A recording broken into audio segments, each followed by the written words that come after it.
You see, I stand here and lean against this thing. I have to lean against it. Well, we had some good news yesterday. Yeah, we were surprised by it too. Frankly. That's okay. Trump wants to change the Constitution, so that. Yeah. I mean, we really want to say thank you very much for Brian. He's been very vocal on a lot of the issues. We really wanted to continue, especially like with being vocal about like what you already announced with the ACA and how this new one is not for the people at all. It's even more for the rich, and it's going to like even more affect the people that are poor and can't afford healthcare. And then he's been good, and we want to continue to see like calling out racism and calling out discrimination because it can't keep on getting normalized. Yep. But yes, the budget news was great. Yes. Good. Happy to hear that. Yes. I know. Does Trump have to sign off on the budget? Yeah, these are bills. These are appropriations bills. It also has to be passed in the House and the Senate, too. Yes. Right, it has to. Right. We expect to see floor action on it, I think on Thursday on our side. Yeah. Okay. And then, I just say, again, it was a masterful job, and I'm just curious how it went so well, and as you said, well, you know, and the Democrats are now saying they, you know, why can't we do it again for, you know, the 18 budget and so forth? Could you give us any perspective on, other than hard work and brilliant leadership? Well, I mean, a lot of the stuff that we saw yesterday has been in the works for a long time. It's been in the works for months. The Congress has been working on these appropriations bills, and you know, we just weren't able to finish it in time. And it's very typical that the president's budget bears little resemblance to what the Congress passes ultimately, and this is what happened yesterday. I sent an interesting article actually to Lisa and Powell. I don't know if you forwarded on. It was sort of like a. Was that the healthcare one? No, it was sort of the 8 reasons why this Trump got happened. rolled. Yeah. It was a little more analytical. It was very well done. Actually, I haven't Yeah. posted it, but I can. Okay. Maybe I did. I can't remember. I mean, obviously that's Too many one things. person's viewpoint, but I Sure. found it to be. It was very useful. I thank you for sending that. Yeah. Because it describes what happens in the Right. whole process of Right. appropriations, right? Right. It's not the president dictating whether it's Donald Trump or Barack Obama. Right. The president does not dictate the appropriations, and it's a collaborative process within the Congress, the two chambers. There's a movie I love called Tender Mercies, and I think the last line of it is, I don't trust happiness. So this is really good news, Yeah. but it's for the Right. rest of 2017, and I just don't think we should assume either way that Right. this will replicate itself Right. for the next fiscal year. Yeah. one thing that I'm a little disturbed about is that voice that Trump started, The the Voice victims Office. of immigrant crimes, and that organization. I feel like it's just. I want all our representatives to be vocal about that because it's just propagating the propaganda that they have. You know, Right. like Douglas Chin sat on Hawaii J20's panel on immigration. He talked about that him and all the other attorneys were at a meeting in DC, and Sessions said, you know, crime rates are up, murder rates are up, to people that know that crime rates are not up and know that murder rates are not up, Right. and said that it was attributed to it was illegal immigrants, you know, and there's this propaganda that they're pushing, and that needs to be called out, and that needs to be stopped, because now we have immigrants that, you know, not only are they not going to report crimes that happen to other people, they are going to be victims of crimes, and they aren't going to go to the police about it, you know, and we have a community now that's very vulnerable of being attacked, and they're human beings, and so all our representatives need to be vocal on that. And everything the Voice Office proposed to do, according to the website, is already being duplicated. There's Yeah. nothing new Right. there, really. So it's just a way for Trump to highlight something that's true. Yeah. Yeah. Well, it's Well, it's and a try to propaganda. try to validate alternative facts. Right. Because Exactly. Yes. That's right. there is good, strong, solid data out there that immigrants, illegal or otherwise, are not committing crimes at a higher rate or more violent crime Right. than other members of the population. But I spoke to a friend of mine who's a Spanish professor in upstate New York, where there's of course a much larger Hispanic population than here. But she's been working very closely with some of the immigrant rights groups, and they are literally like trying to find private foster homes for kids whose parents have been deported in large numbers. So, like just going out into the community and trying to find somebody who is, documented and has space in their home for a child who's just had their parent torn away. And she said it's just absolutely heartbreaking. And I've mentioned before when we come here that I'm a pediatrician, so I've taken care of a lot of children in all sorts of different situations. But children are vulnerable members of society. I really don't give a hoot if they have papers or they don't. If they're sick, they need to be taken care of. That's just plain old justice. That is one of the principles that our country is built on. And so to be creating alternative facts that scapegoat and otherify and demonize a demographic group who in fact are just trying their best like everybody else, completely unacceptable. Absolutely. And it's a waste of resources. Yes. Yep. Let's use those resources for something that actually matters. Yeah. Yes. Jen, do you want to talk about any of those bills? Yeah, Awesome. I just wanted to bring to attention, so as you know, millions of people around the world marched for Tax March, and yet there are two bills in the Senate, the Presidential Tax Transparency Act, Senate Bill 26, and the Presidential Conflicts of Interest Act of 2017, Senate Bill 65, which would just require the president to release his last 3 years of tax returns, which neither of our senators have signed. I would hope that all senators, all Democratic senators, would show a symbolic show of support for all the people who marched around the world to have the president show some transparency. It's been, 2 weeks since the tax march? And we're going to just keep pressing for our senators to do it. It may be symbolic, but it's a very important symbolic gesture.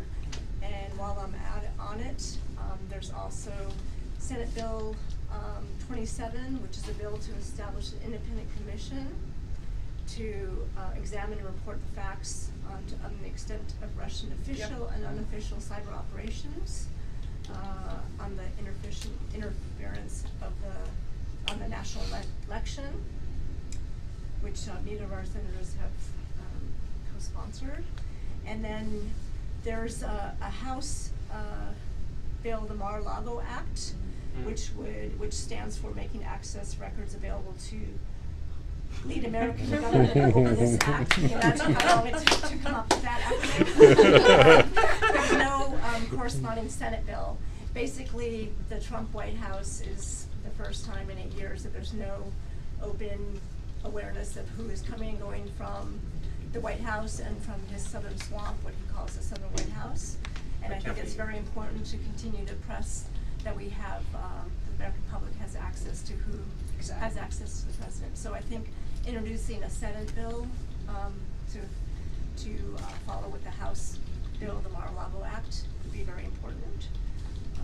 And if you say that these are all symbolic things, well, I looked up how many bills the senator has. He's introduced 7 bills in this Congress, and he has signed or co-signed over 95 bills. So a few more is not going to be. Yeah, and I think our other question to that would be if our senators are going to choose not to sign on to these, then we'd like to know why. Right. Yeah. I mean, especially if they are just symbolic, okay, but then That's an I mean, important thing. why choose not to sign on? Yeah, I mean, And what is the alternative? What is Senator Schatz doing that's going to be an alternative? Like, to is that? there a different strategy? yeah, I mean, Right. we've heard from Maisie's office that they don't want to dilute the vote by not voting for some, but on these ones that are particularly on issues that are concerning to us, like, you guys have more power than we do. He has the vote, we don't, and we are vocal and we're here every Tuesday, and we want to see that same fight come from every single one of our representatives. So yeah, we would want to know why. We would want to know if he has an alternative to not supporting it.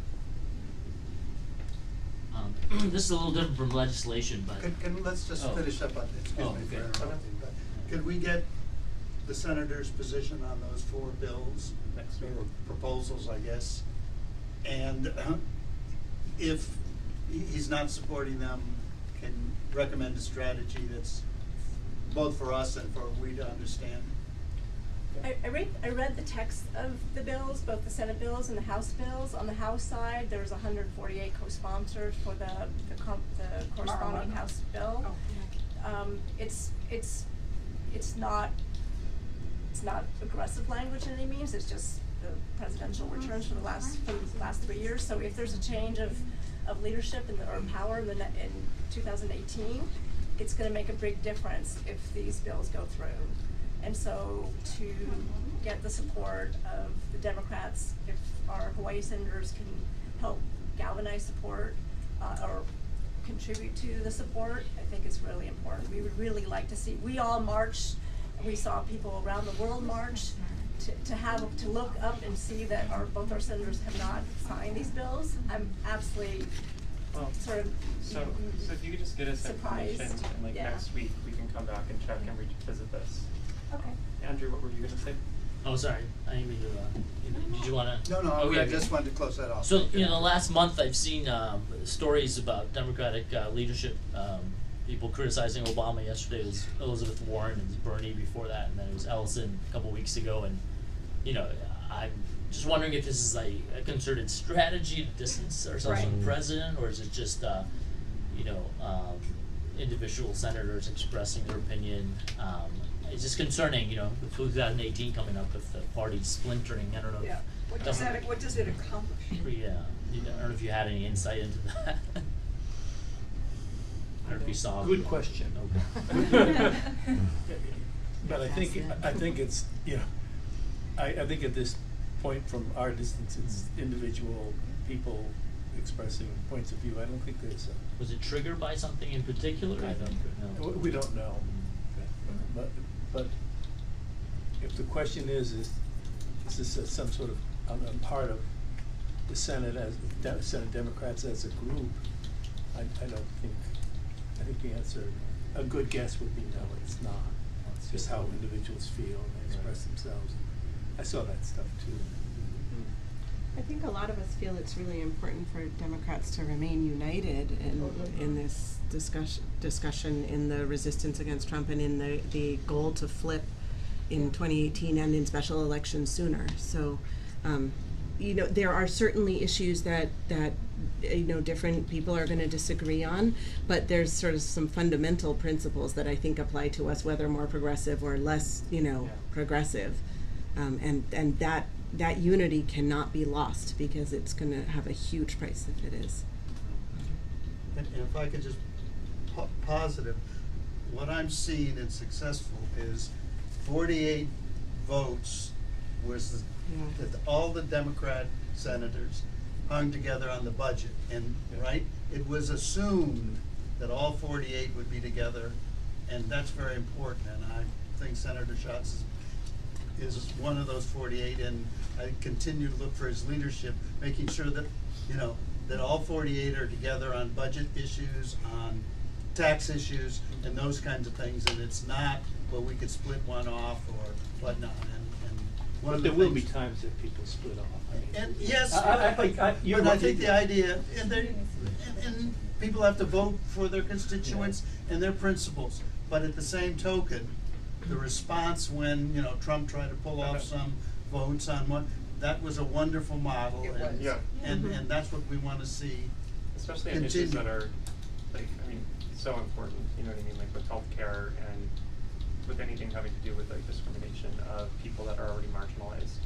Yeah, absolutely. I mean, I think, of course, there are Democrats who, to those of us in Hawaii, might not really look like Democrats, to Joe Manchin. But I think that when something when there are issues like that, then the remainder of the Democratic caucus in the Senate needs to come together and be like, look, we understand that this doesn't look good for you. We don't care. Maybe you have to make that choice for yourself, but we're gonna stand here and tell you that we are not going to support, we're not gonna continue to just say, oh, well, of course he has to do what his constituents. I think the main point is what we always bring up, that it's not normal politics, this is not normal times, Exactly. and we don't want to behave as normal politics in normal times. Yep. So thank you guys. Yeah, thank you. Anybody have anything else they want to bring up? I heard Mike Pence is going to the Senate in anticipation of the healthcare bill. It's gonna go to the House, he thinks he's paving the way to get it the 60 votes that it's gonna need in the Senate. That was happening today. Mike Pence is at the Senate to talk about the healthcare bill that's going to pass the House. Well, let's hope it doesn't. Yes. As of this morning, there were only 2 more out of 18 Congress people that were needed to say no to down that Right. bill, So so. one now. Are we Yeah, down to they were one? down to one last time I saw it. So, I guess I do want to know, is there any new information on the Russian investigation? Is the Senate investigation doing anything? Yeah, that's the real question. Well, you can watch, you can see the chairs talking on television. Mm-hmm. We don't really have more information than that as staff people here. I think that I was interested to listen to the Warner, Senator Warner, talk about why it's taking a while. Mm-hmm. The notion that they want to review information and get that under their belt, and then set up a structure for interviewing individual people, but you wouldn't want to interview the people before you had a grasp of the material that you wanted to talk to them about. I mean, I'm not doing a very good job of They're paraphrasing prepping what for he was trial, saying. and they're interviewing witnesses. Yeah, I think I mean, so At the we same talked. time, oh, I'm sorry. Yeah, no, you remember we had this conversation about don't act patient, but be patient, right? I mean, Sure. so it's putting the pressure on is good. Yeah. At the same time, we're seeing, there was news coverage last week and the week before talking about the fact that there are essentially no staff attached to the Yeah. Senate investigation. Yeah. It's like, of course they're going slowly if they're not putting Yeah, it's not staff numbers resourced. and money behind it. Yeah. So that's incredibly frustrating, and that's something we'd love to see Brian speak out Yeah. about. Well, during the campaign, when Hillary's emails, there was a special prosecutor, and there was Right. sure a lot of stuff, like, real quick on that, this seems to be very, They have any problem Yeah. with funding for that one. yeah. Good Yeah, point. and I know that normal collegiality would mean that they wouldn't actually call out the committee members. Sure. That Senator Schatz wouldn't. But is there any amongst progressive senators, or is there any behind the scenes efforts to give them a nudge, or at least get them, We don't really. yeah. Maybe Elizabeth Warren can start yelling about that. Yes. Instead of Obama. That'd be good. Well, or Senator Schatz. Yeah, that'd be great too. Yeah. Mm-hmm. You can keep going. He's Elizabeth eloquent. Because Warren. every single Yes. week we come Yeah. in here and we talk about the new crisis du jour, but we always come back to the normalization of corruption, Right. the Emoluments Yes. Act, and Russia. It's not gonna go away. Yeah. Those are super important. Yeah, We can't just let them, Throughout everything, that has to die be the out. focus. That has to be the focus. it has to be the focus. There's too much smoke for there not to be a fire. That's right. So, I'm sure he'll do something crazy before we leave here, so. So, All right. thank you guys. Thank you very much. All right, guys, thank you.